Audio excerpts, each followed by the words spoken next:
Writing emails. It's one of those things you know you need to do as a business owner, but often something that for a lot of people can feel challenging, time-consuming, and or flat out boring. But today, we're going to change all that. I'm breaking down my email writing process so you can say goodbye to writer's block and start writing emails your audience actually wants to read in a fraction of the time. Let's dive in.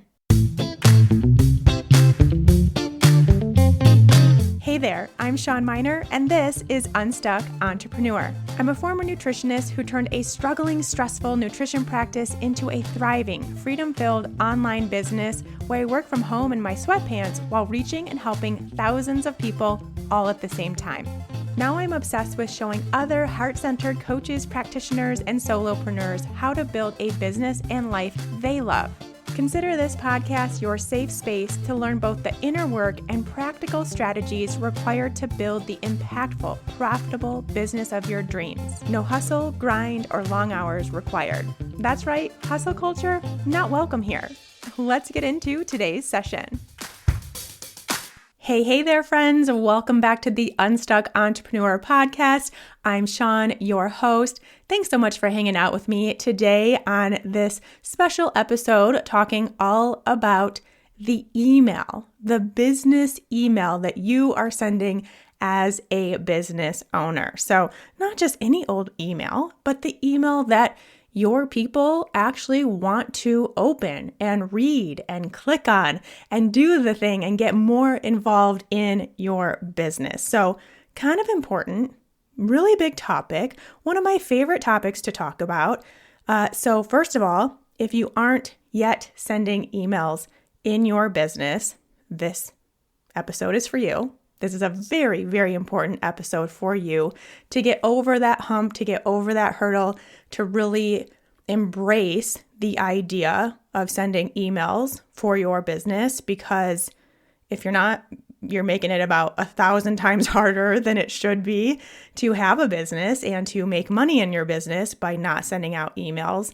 And that goes for, even if you're a local business, even if you're a brick and mortar business where people come into your office or come into your shop or whatever it is, emails still work. Emails are still important if you have a business. So really important episode for you. And then also, if you are a business owner or becoming a business owner who struggles to write the emails, you do send them, you know you need to, you're already on board with that, but they're a struggle. They're not fun. They're challenging. You don't know what to say. Maybe you're not getting the response or the engagement out of the emails that you do send. People aren't taking action. People aren't opening. People aren't reading. People aren't clicking. Whatever it is, this is also a very important episode for you. And if you've ever had a case of writer's block when it comes to writing your emails, this is definitely the episode for you. So that's what we're going to get into today. I have a very specific process that I follow for writing emails that I really don't think many people know to follow. This isn't something, well, I guess maybe it's something I made up, but I don't think so. Maybe my own process is, but it follows a very specific kind of guideline for how to write emails, which first of all is not to write it from the first word all the way down to the last word in order. That is definitely prime and ripe for writer's block and for writing an email that doesn't actually do anybody any good. So, and makes it way harder on you too. So that's the first thing. And we'll talk more about that coming up. But it also is, just not really having a very clear direction and understanding of your email before you start. So that's what we're really going to do and focused on today is creating the framework and the outline for your email. Because once you have that, writing the actual email, like filling all of it in, is easy peasy. And as I promised in the intro, going to cut so much time off of your email writing process. That's what we're going to get into today. Now, first thing is to recognize that there are many different types of emails as a business owner. So let's break those down first. So you know, kind of in your own business, what emails you're sending, and then also what we're going to talk about specifically today, because each type of email has its own process, has its own purpose, and they're all treated quite a bit differently. And today we're going to focus on one specific type. So the first type of email that you have in your business is the welcome email. And this really is actually a series of emails. So this comes after someone has opted in potentially to your freebie or even just to your email list, and they have said, yes, I would like to receive your emails. So we talk about that welcome sequence a lot here on the show, already have, so I'm not going to go over that, but that is one type of email, is the welcome email series that comes right when someone joins your list. Then we have the enrollment email series, which is your sales sequence. This is when you have something that you are selling, whether that comes after your special event or it's just this thing you're kind of starting to talk about with your audience. You have those emails that are specifically designed to sell something. Again, very different than any other type of email. Then you have what I like to call the invitation emails, which this comes before those enrollment emails, and this is an invitation to your special event that then will kick off your launch, will kick off those enrollment emails. So invitation emails are, again, very different than a welcome email or an enrollment email. This is more so an invitation to a free special event, which is very exciting, and there's a lot of build up to that. So that's a totally different story. And then the last type of email to kind of categorize here is what I call the KLT email, otherwise known as your regular weekly or bi-weekly newsletter. I think newsletter kind of feels a little stuffy when we think about it that way. You can absolutely call it your newsletter. It's totally fine. But I call it the KLT because really what we're doing is we're building that know, like, and trust in those emails. There's nothing necessarily for sale. There's no specific invitation to a specific event at a specific time or anything like that. It's just getting in touch with your audience that has already been on your list for a little bit. They've already gone through that welcome sequence. They're already getting warmed up, but this just continues that process. It continues to get your name and your work in front of their eyes so they can build up that connection and that rapport, aka know, like, and trust. So KLT emails, that is what we are going to focus on today, that regular email, quote unquote, newsletter that you're sending to your email list on a regular basis. And yes, I did just say regular 2 times in the same sentence because that is important. This is not, and never should you think of your newsletter, your KLT email, as just being this like sporadic thing that just like happens when you have the time or anything like that. This is something that you are committing to as a business owner to send to your people regularly. If the most that you can send and commit to doing that for your people is every other week, that's okay for now until you're able to carve out more time. But at minimum, it's every other week that you are sending these KLT emails, where it's just building rapport and giving value and connecting with your audience. Okay, but hopefully you can get to a point where it's every week, same time, same day. It's on your schedule, you know it's happening. And hopefully with what I'm going to share with you today, it becomes so much easier for you to write these emails and easier for you to think of what to say in the emails, that you can carve out 30, 45, maybe 60 minutes a week to write these emails and get them sent.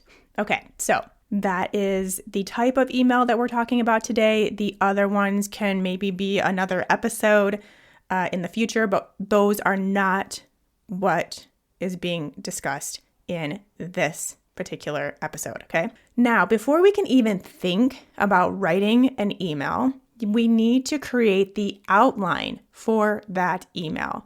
When you have writer's block, The main reason is because you are staring at a blank page and expecting to write an email from start to finish, no problem. Like very first word all the way down, writing this email, know exactly what you're going to say, exactly how it's going to sound. Oh man, this is so amazing. Here's my awesome email, all the way to the very last period, and then you hit send.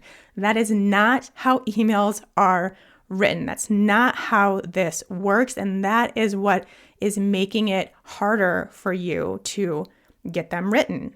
So if you're ever dealing with a writer's block in any area of your business, whether it is emails or sales pages or landing pages or freebies or whatever you're creating, and you experience a writer's block, my best recommendation is to just write something. Just get something on the page, because the second that you are no longer staring at a blank page, you will notice a very obvious change in your brain and in your ability to put more on the page as soon as it isn't blank. And so that's why I always recommend doing an outline, because not only are you putting something on the page so it's no longer blank, but you're also putting together an idea or a plan for what you're about to write. So really, what we're going to talk about in terms of email outline today, that can work for many other things. Like pretty much every other thing that you are writing in your business can start from this initial outline that we're going to do today for your email. So consider that and remember that next time you're feeling stuck with other things that you are trying to write for your business. Okay, so we got to get something on the page. And it might as well be an outline, because we can then plan your email so you have some direction for the rest of that email, which will easily shave off like half the time it's taking you to write emails currently. So step 1 of your email outline is the purpose of the email. What's the point of this email? Why are you sending it? I sure hope you're not sending emails to your audience that doesn't have a purpose. That doesn't make any sense. All emails should have a goal or a purpose or a point. So what's the point? Why are you sending this? Is it to share a tip? Is it to highlight a freebie? Is it to get them to listen to a podcast episode or to have them read a blog? Whatever it is, get super clear on that. So once you know the goal of that email, write it at the top of your page. Now, you're going to delete this later, but for now, first of all, it gets something on the page so that you no longer have writer's block, and it will serve as a reminder of what your email is about to make sure you stay on track. Okay, so we're no longer staring at a blank screen anymore. You have the goal of the email written at the very top of the page. Step 2. Based on the purpose, so what you just wrote down, that purpose, that goal, the point of the email, what's the topic? Now, your purpose of the email is not the same as the topic, but it will be based on that. It will be a topic that is related to the purpose of the email, that is really clear, really specific, just one topic that is a very direct correlation to the purpose. So, for example, let's say that you are promoting a freebie with low carb recipes. You have a low carb recipe book, 10 recipes, and it's totally free. Then the topic of your email could be about the biggest benefit of low carb eating. It could be the biggest myth for low carb eating, a common mistake that people make with low carb eating, a recent benefit that has been found in low carb eating with a study that was just done. There's lots of different topics based on just one purpose. And this is where also, if you ever find yourself wondering, what the heck am I supposed to write about in my emails? If you go through this process, you will find that there are actually so many things that you could write about in your email, and you only need to pick one. So I just gave 4 or 5 different examples. Right there is 4 or 5 different emails that you could send over the next few months. And that's just for that one specific freebie. there are many different things that you can have as your purpose or your point, many different things that you can direct people to in these newsletter type emails. And then once you figure out that purpose, then there's so many different topics that you could go down. So anytime you're feeling blocked for topics, start with this outline. Okay, so once you know the topic of that particular email, write it down underneath the purpose. Now, next step is what's a problem or desire your reader has in relationship to the topic of your email? Write it down. You could have a couple, and then you can use that as kind of like a brainstorming session and pick the one you like the best, but it's just going to be one for this email. And again, you can see that within one purpose, there are many different topics to consider.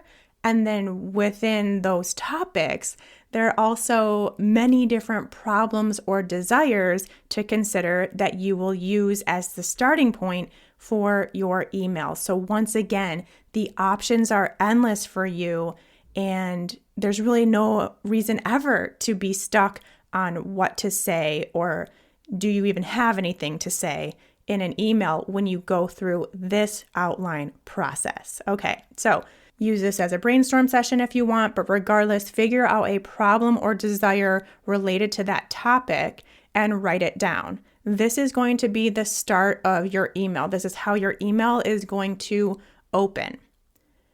So let's give another example, continuing with this same low carb eating, the recipes. The problem could be that they're worried about the particular myth that you're going to discuss, like worried you'll be bored with food, worried you'll miss out on your favorite foods. That is a potential problem or worry that your reader has, and it's also a common myth that you want to talk about in this email. So that could be, or a desire could be that they want a particular benefit that you're going to talk about in your email. They want to have more energy throughout the day. And that is, again, the desire. So we're kicking off the email with either this problem or this desire. Totally up to you which one you pick, and which one feels most probably relevant to your readers is something you'd want to consider. So that's step 3. That is the opening of your email. So just write it down. You don't have to write down or create your entire paragraph, but just we're doing the outline. So just write down that problem or desire. Next step, step 4, what's a personal story, a client story, a real life metaphor or analogy, or something else that's relatable to that topic. So once again, personal story, client story, metaphor, real life example, real life analogy, something like that we can use to bridge the gap and create that relatable humanness factor within this email. This is also what makes your email interesting and something that people want to read. So kind of important, I'm assuming you want people to actually read your emails. So this is a really important step, and this is going to be the middle of your email. Once again, I'll give you an example. I'm basically writing a whole email as we go through this episode.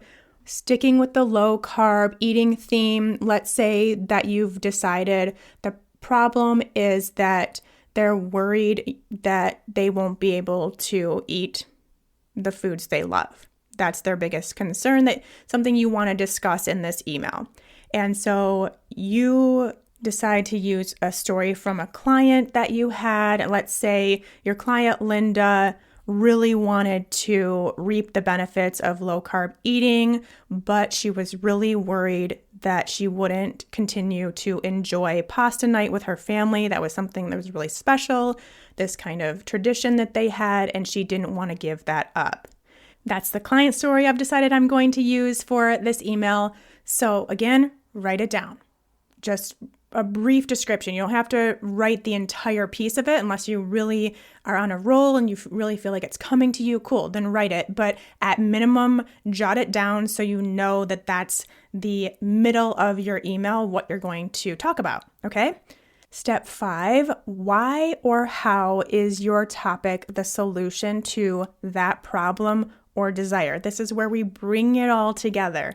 Write a short description. This is going to be the end of your email. You're going to bring in the topic of your email here and also the purpose, the point, the goal of your email here. So if it is to shout out a podcast episode or a blog post, this is where you're going to link to it. This is where you're going to talk about why they need to continue reading or download this freebie or keep listening and go over to the podcast.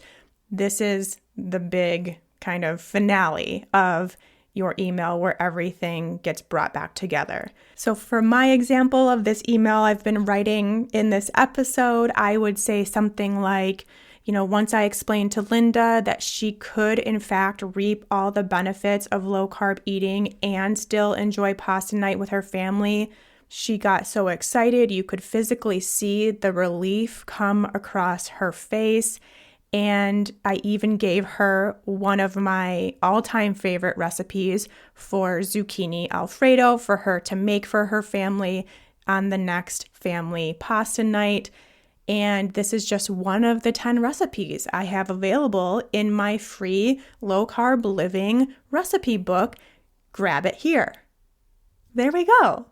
Email written. No, just kidding. But at least I have my outline. And this is, again, something where you are just at minimum jotting down your idea. These are all kind of fragmented pieces at this point, but it created the outline and it got your juices flowing. Now you know also how your email is going to flow and you have somewhere to go from here. Because now the next step, second to last step, you've outlined the beginning, middle, and end of your email. It's time to go back and fill it all in. You don't have to do this from top to bottom. You do this more so by what feels easiest. When you go back and look at your outline and you have that problem or desire listed out, and then you have that kind of relatable piece that is your middle email, you have that idea figured out, and then you have the end of your email where you're tying it all together and talking about the whole purpose of your email. Which one feels easiest to flesh out first? Which one can you write out in full first that would just, you're drawn to, that just feels like, oh yeah, let's just get this part done. Do that, and then do the next, and then do the next. It doesn't have to be in order. So right now you're just taking those 3 pieces and fleshing them out as it comes naturally to you. Then the final step, actually, no, let me add on a step. So now this is the second to final step. The second to final step is to then move from top to bottom of the whole email and edit it all and make sure it flows. So this is where you take kind of the chunked up beginning, middle, and end and actually read it and edit it to be a nice, well-written, flowy email. That is the next step. So you kind of put all the pieces together. And then the final step, for sure, the end, the final, I promise, is to write the subject line and PS. These are by far the most important parts of your email. First of all, with the subject line, if you don't have a good subject line, no one's opening your email. They're not even reading the email. They're deleting it before even given a chance. And it really comes down to the subject line. It has to be enticing, intriguing. It has to make people want to click in. So, there's a whole training I could do on subject lines, and I think I'll do that probably here on the podcast or maybe in a live event. That's a bigger topic we won't get into today, but at minimum, I can tell you that it needs to be catchy, it needs to be relevant to what's going on in the email, and it needs to be short. Most inboxes, and especially if someone's looking at their inbox through their phone, which I think at least 50% of people do, it is a really short amount of space for that subject line to come through. And if you can't get the whole point of the email in that short little subject line box that you have, then they're more likely to not even open it. So get it as short as it can be so that you see the entire subject line in the inbox while still getting the point across and making it catchy and clear and to the point. Okay. So that's why I recommend doing the subject line last, because you want it to be very relevant to what's gone on in the email. So you can even potentially pick out a specific line or something that's catchy from your email and just kind of repurpose that into your subject line, or at least just really stay on target, on topic with your email. So I definitely recommend writing that last. And then as far as the PS is the most read piece of your entire email. A lot of people will skim your entire email and then actually read the PS in full. So always include a PS in your emails, and even a PPS or PPPS if you really want to. They will be read. And so this is important. It's important to make it actionable. It's important to bring it back to the topic and purpose. If you are promoting something where there is a click off into a podcast episode or a blog post or something like that, then there should be another link to do that in your PS.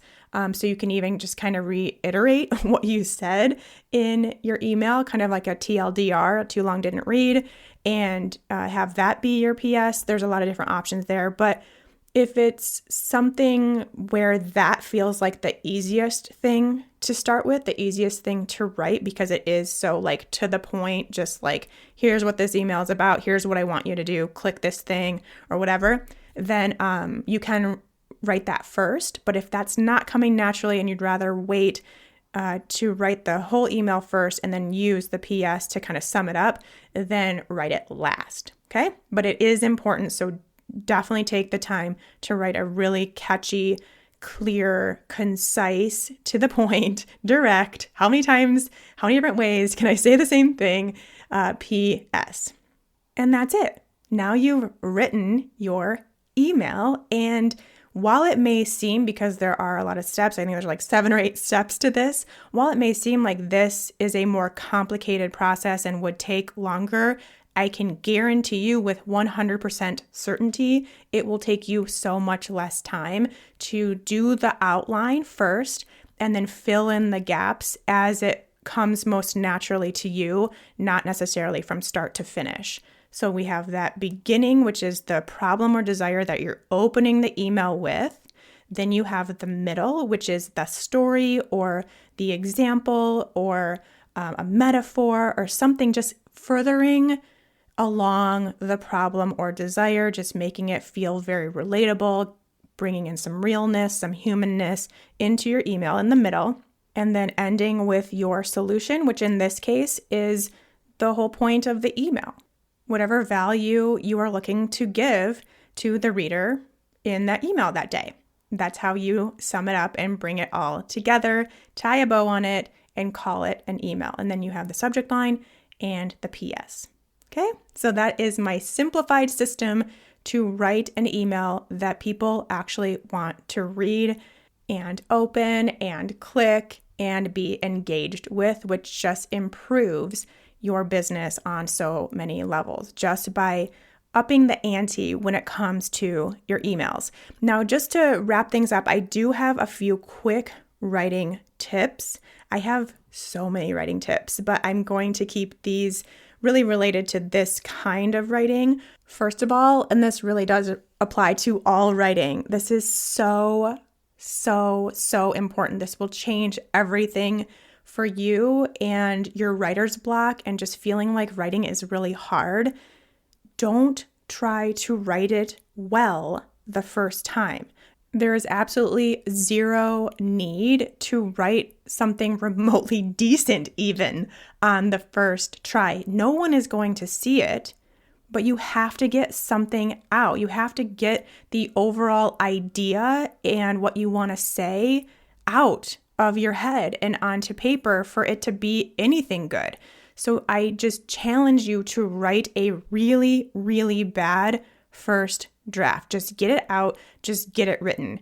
Every single time I remind myself of this, I immediately find writing a bazillion times easier. I just get it out and it doesn't make sense necessarily. It's not complete sentences. It doesn't flow. It doesn't sound good, but it's out onto paper. And I just get it all written. This is kind of flows into the second tip I have for you. I get it all out and then I worry about making it sound better, making it actually be good. That is a totally different process than writing. So you have to write it first and then edit. You cannot write and edit at the same time. And that is my second tip. So you have to write it all first in a really ugly, terrible, bad version, and then go back and edit it, because it is way easier to edit something that's not well written and turn it into something that is well written than it is to try to get it all right on the first try. And it's actually two totally different acts in your brain function. Writing and editing, two completely different things. So not only do you need to write it all first and get it all out and let it be ugly and go back and edit it, but you also can't write one line and then try to edit that one line, or write one or two paragraphs and go back and try to edit it. You can't do both. You can't be both at the same time. So get it all out and then go back and edit it as many times as you want until it's where you want it to be. But don't try to be everything all at the same time, okay?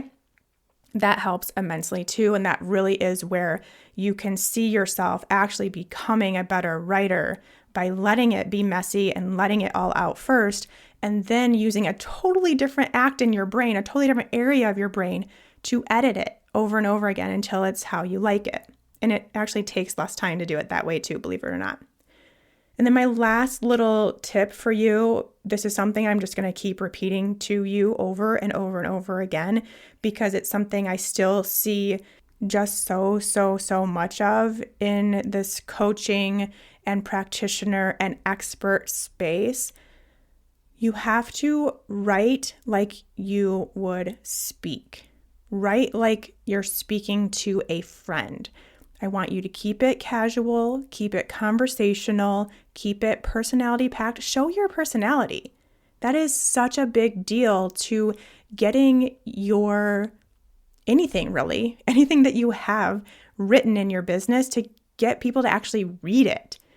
People want to read things from real people. They don't want to read things from robots. And no, I'm not necessarily talking about AI, although that's a problem too, but just even you trying to be more of the practitioner and more of the coach and more of the expert, versus being a relatable human that has knowledge and experience to share in a very real way. That is what people really connect with, especially more and more in today's world when there is so much content and so much stuff to consume. We gravitate towards those things that are most relatable and real and raw, and we want to read. And just kind of feels almost like we are reading an email from a friend, or we are reading a social media caption from a friend.